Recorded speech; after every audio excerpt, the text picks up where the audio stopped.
growing your Instagram following from zero to a massive army organically on today's episode. Today's episode is brought to you by Thrive Themes, blazingly fast WordPress templates and plugins built to get more traffic, more subscribers, more clients, and more customers to you. To find out how Thrive Themes can turn your blog or website into a money-making work of art, go to servenomaster.com/Thrive Themes. Are you tired of dealing with your boss? Do you feel underpaid and underappreciated? If you want to make it online, fire your boss and start living your retirement dreams now, then you've come to the right place. Welcome to Serve No Master Podcast, where you'll learn how to open new revenue streams and make money while you sleep. Presented live from a tropical island in the South Pacific by best-selling author Jonathan Green. Now, here's your host. Instagram is becoming more and more one of the stronger social media networks, and we've been talking about several other platforms recently, and I kind of want to spend time talking about each different social media platform and ways you can grow in them to find the right one that fits what you're doing. Instagram is all about posting pictures, and it's where people post pictures of their food or people post pictures of them in different outfits. And if you have followed some of the really strong brands on there, people often, really good looking people, post pictures of their favorite yoga clothes and get paid massive amounts of money. They get paid massive amounts of money to advertise different diet teas and stuff like that. So more and more, Instagram is becoming heavily monetized. And one of the new features they've been releasing recently is the ability to tag or create buyable products and photos. What that means is you can show a picture of you wearing like your favorite outfit, and then if they touch the shoes on the outfit, it takes them right to a buy button. So you can actually monetize your pictures much more easily now. And it's very interesting. Now, they haven't launched it to everyone yet, right? There's just certain brands like Kate Spade and J. Crew where you can do this.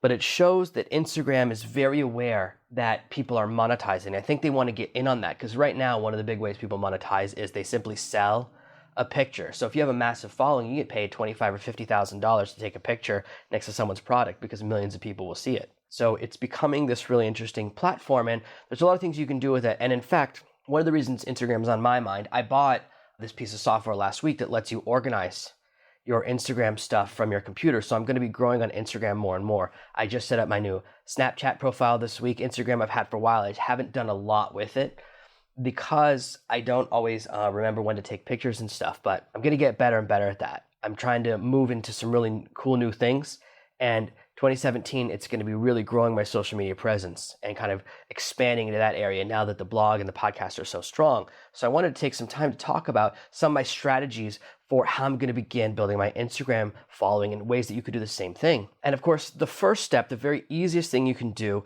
is use your other platforms. And this means if you have a mailing list, if you have a Facebook page, if you have Facebook friends, if you have a blog, if you have Twitter, in all of those places, let people know, hey, I'm on Instagram now.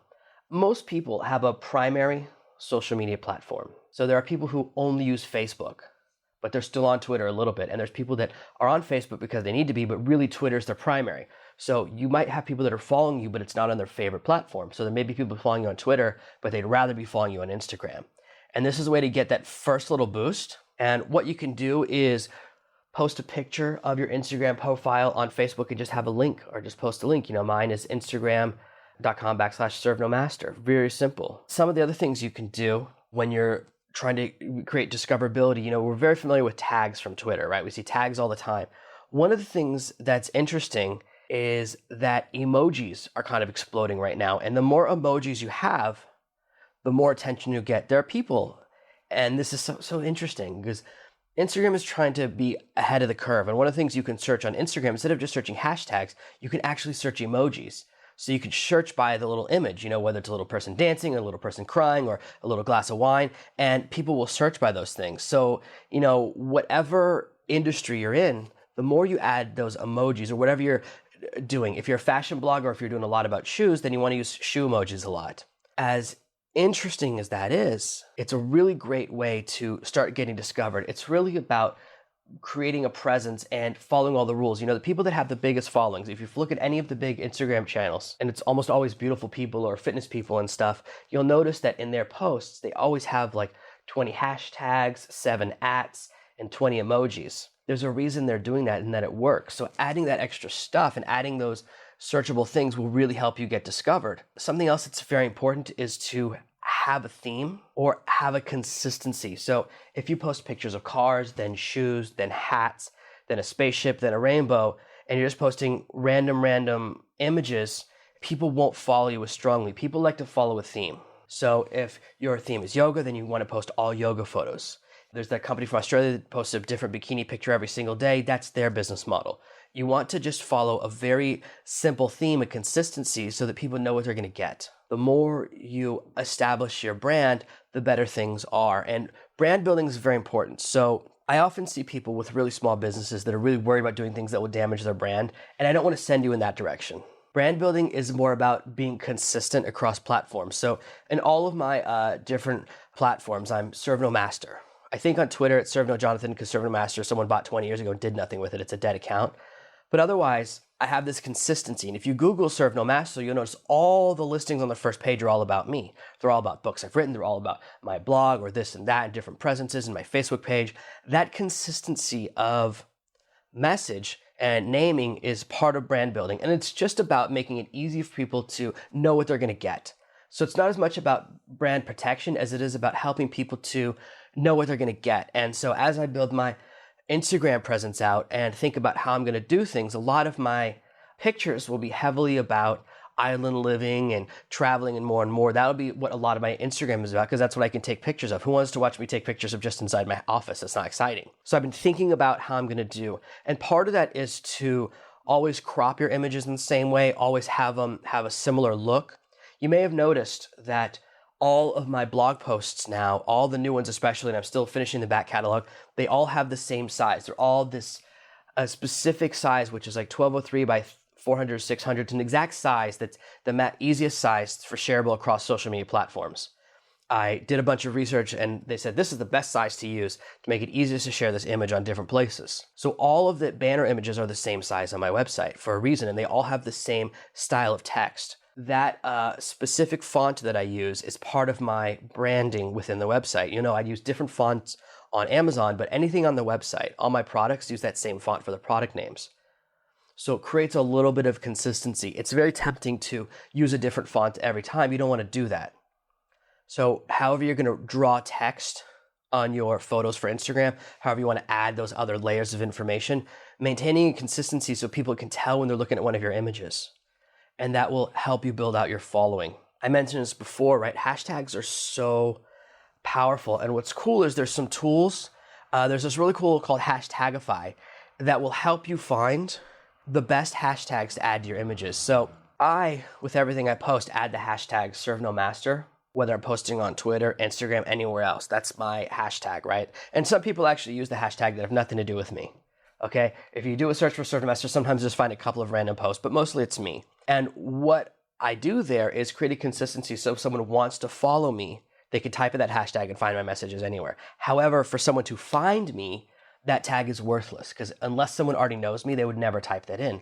So you want to use hashtags that are very valuable and relate to your business. So you can go to Hashtagify, and in fact, I'm going to load up Hashtagify right now, and let's do a real-time search. We can kind of see what happens when we type something in. And what's cool is it tells you the all-time top 10 hashtags related to something. So I can type in, for example, author as a tag I want to search, and it will give me what are the top 10 hashtags related to being an author. And I can see what's very interesting. Some of these are really good. Am reading, IARTG, IAN1, which is actually a hashtag I just heard about recently for authors. That's actually a really strong hashtag. Am reading is a great one. So people talk about what they're reading. Am writing is for authors, entrepreneurs here. I thought I would see a NaNoNemo hashtag because that's one of the popular ones. But so that's what you can do is whatever your area you're in, you can just type in your primary hashtag and it'll show you the 10 best ones related to it. So you really capture a wider audience. So searching and finding that right audience. For example, if you were doing yoga, it would tell you yoga pants, fitness, health, yogi are all really strong. And by adding in these extra hashtags, you'll capture more of an audience. More people will find you organically because people really do often search by hashtag. When I go on Instagram, actually, I search by hashtag too. I go, oh, this is what I'm interested in seeing stuff about. You can also connect with your audience and you want to be interactive. I always want to do better. I wish I was more and more interactive with every member of my audience. I do reply to every email and I'm trying to expand more and more platforms. And I'm actually working on a new idea. I'm always working on new content delivery ideas. I'll tell you this right now, I wasn't sure if I was going to mention it. Just starting yesterday, I started working on a magazine. I'm going to put out Serve No Master magazine. I don't know that I can do it every month because I create so much content. So it'd be 20 podcast episodes a month, dozen blog posts, 2 products, Amazon book every month, and doing a magazine every month might be too much. So I think I'll just start off doing like 4 issues a year as I build up the magazine. But I started working on this digital platform. But one of the things that's important when you're designing your content is finding out what your audience wants. And so the more you interact with your audience, the better. And the easiest way to do that is to simply see what they respond to. So you can look at which of your posts and which of your Instagram stories got the most shares, the most likes, the most followers.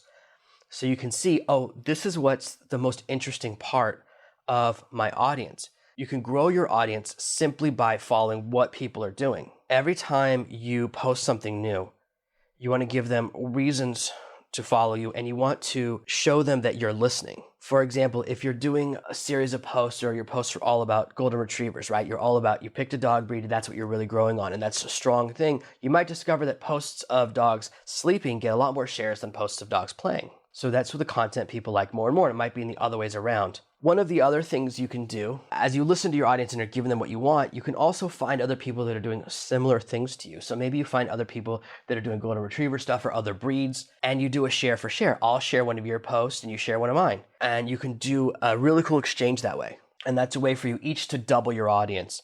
And what'll happen is if, let's say I had 50,000 followers and you have 50,000 and we swap, we might both end up with 100,000 followers. We might end up with 75,000 followers each, but our total number of engaged followers will go up because now I have access to that group of 100,000 people, but the people that are really interested in my message will be following me. And you might lose some of the people that were following you, but they weren't as interested in you. So you're actually dialing in and getting a more connected, more specific audience. My audience is very, very specific. People that follow me, and if you're someone who's listening to this, you're a follower me, you're a tribe member, are very into me. I have a very strong, high strength bond with my following because it's very much a two-way street. I respond to every email I get. I'm constantly sending people advice and trying to answer people's questions, whether they bought something or not. I try to be there for people that follow me.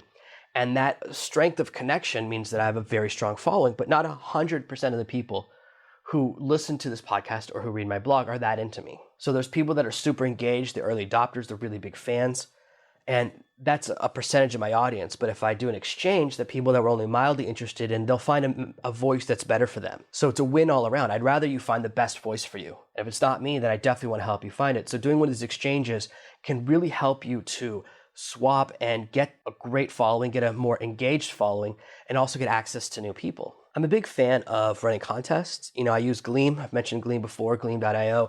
It's a really cool contest software. I've used it before. And you can run specific contests for different platforms. So you can run a pure Instagram contest, share this image, or do this hashtag and win points and win a cool prize. The power of contests, and I don't want to talk too long about contests because they work for every social media platform. Running contests always work. It's kind of like a go-to answer because it's so effective. But beyond that, going into our next is make sure that your profile is really dialed in. And I don't want to give you universal rules for how to do your profile because it's different for everyone. What I recommend you do is look at 5 to 10 people that are doing what you want to do, but doing it better, and then create a profile that's similar to theirs. That's my approach to everything. My real secret, the reason people think I'm such a genius is that I just always reverse engineer. I look at what people are doing well and I copy it. Or I look at what people want and I do something that they want. I give people what they want. Those are my 2 main philosophies. So we've already said give people what they want by looking at which of your posts and shares they respond to the most. Now for creating your biography, creating your image, all of that stuff, that message, you simply look at what someone else is doing better than you, and then you do something similar. You can then take from there and create your own ideas, but that's kind of how you begin. The next thing you can do, it's amazing to me, it's so fascinating to me how people are obsessed with sharing quotes they don't understand. So what you can do really, really well and do really well with is take a picture of someone and put their quote next to them. This works unbelievably well. Last year, for a while, every single girl on social media was retweeting these Marilyn Monroe quotes, and it's like, I get that she was a figure, but I wouldn't do a James Dean quote. Why would you quote someone who died so young? Sure, they said cool things, but People often only know half the quote. People don't know that the full quote of people who fail to learn history are doomed to repeat it. Most people don't know what that quote's actually about. They don't know the sentence before, the sentence after, so they misquote it all the time. And I've even seen situations where people quote something and they don't know who they're quoting. For example, classic quote is, "In order to build the future, we must tear asunder the past." I've seen someone pass that quote around, not realizing it's a Hitler quote. So it's amazing that as long as it sounds quotey, people love it. Now, one of the things you may have noticed as I am building out and expanding, kind of doing some new things and trying to grow my business in new ways, is that I include a tweetable or like a click to tweet on all of my blog posts and podcast episodes now. You click a little button, it sends a tweet out.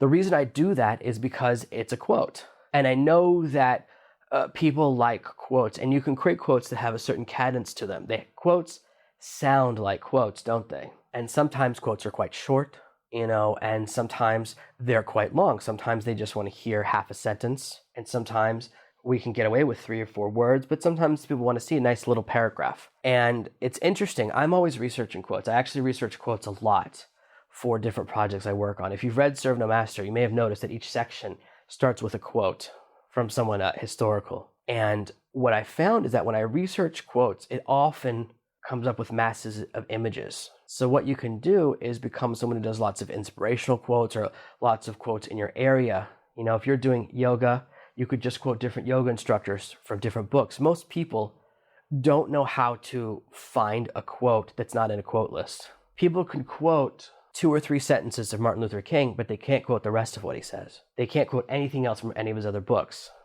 Most people don't even know that he wrote books, okay? Most people don't know that he was famous for writing hundreds of letters. People haven't read a lot of those materials. They just know the "I Have a Dream" speech, which was a variation on a message he'd said before. Most of it, that speech wasn't completely original. That wasn't the first time he'd said that message, but people don't know that. So people don't know, if you have a great quote, of course you're going to say it multiple times, right? So they don't know how to go and read a book and grab quotes. So every time you read a great book and see a great quote, write it down, save it in a text file, and then when the time comes and you're throwing up images, you can do more and more on Instagram with that and really build a following. You can do whatever your niche is. You can quote people talking about dogs. You can quote every professional wrestler with one of their quotes. There's tons of great quotes from professional wrestlers in the 80s when they used to do the thing where they would be talking on camera before the fight. They would be talking smack to each other. Very powerful. Now, you may have noticed that I'm talking about quotes longer than almost anything else on this page. That's because this is the most effective technique, and it's the easiest. Most people just copy each other's quotes, but if you take a little time and get a little bit creative and find cool quotes, then you can do amazing things. And sometimes we remember things wrong. My favorite quote for a long time, because it was so overly dramatic, from Lord of Illusions, I remembered wrong. I always thought that at the end of the movie, the bad guy says, "Death is agony, living is worse." But then one time I looked up the script and that's not the line. And it happens, we hear things wrong and they become better quotes. So you can create your own quotes because it turns out what you heard was something you imagined. It turns out "death is agony, living is worse" is something that I invented. It's similar to what the line is in the movie, but it's much better than the line in the movie. I used to listen to Dave Matthews Band song, and I always thought he was saying "you might die tonight." I was like, whoa, that's intense to say at a concert when people are driving home. But the line's actually "you might die trying." Sometimes we hear a line wrong, but we hear it better. And that's how you can generate your own quotes. We know what a good quote should feel like. So more and more with Instagram, just do graphic quotes. And another thing you can do is push for responses. Ask a question, ask for shares. Say, "Oh, share if you believe in this," share if you love national parks. And people will take actions. The thing about internet marketing and all marketing, one of the first things you learn is that people are sheep. In the sense that if you don't tell people what to do, they'll do nothing. And if you tell people to do 3 things, they'll do nothing. But if you just give people one task, then they respond to it. And it's called a call to action, and it's a critical part of any business. That's why every single button on every website that's selling anything says "add to cart" or "buy now." Those are orders. If I say to you, "add to cart," that's a command. So we're so used to seeing them, we don't realize that there's embedded calls to actions in everything we see online. So saying to people, "Hey, what do you think about this? Leave your comments below.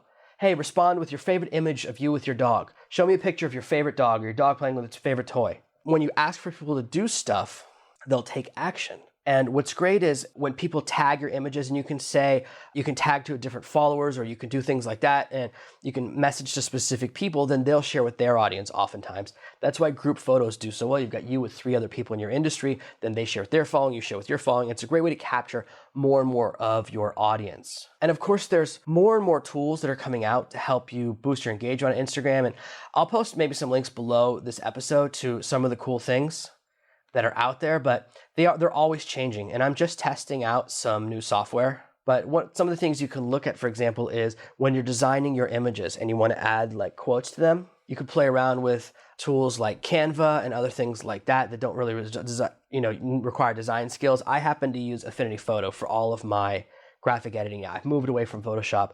99%. Photoshop is awesome, but it's massively more expensive. And I find that Affinity is very fast and very effective for me. So that's why I'm doing all my graphic design now. But there's lots and lots of different tools you can use now for your graphics and to help you with your marketing as well that will help you things.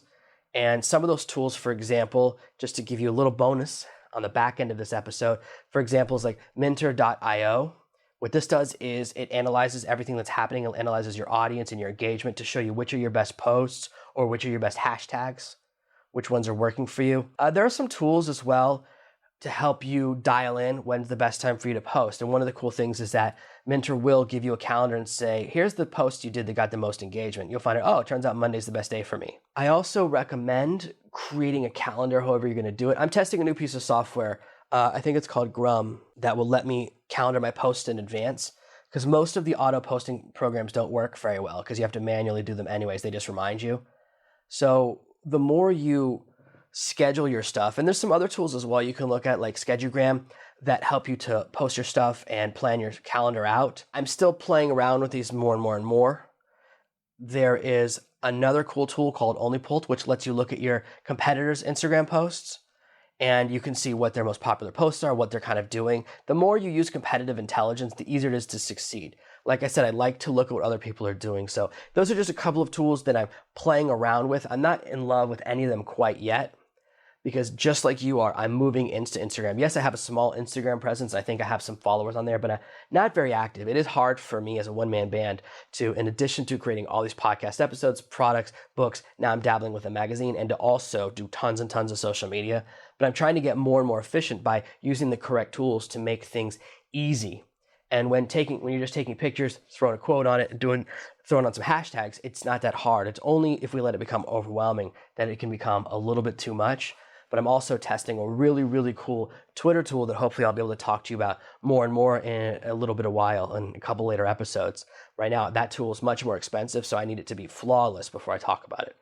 I don't want to talk to you about a $1,000 tool unless it's really earning back the cost of its investment. But most of these other things I'm talking about are free or like $20, so they're not crazy expensive tools. Those are some of the things that you can do to build up and organically grow a massive, rabid, powerful Instagram following.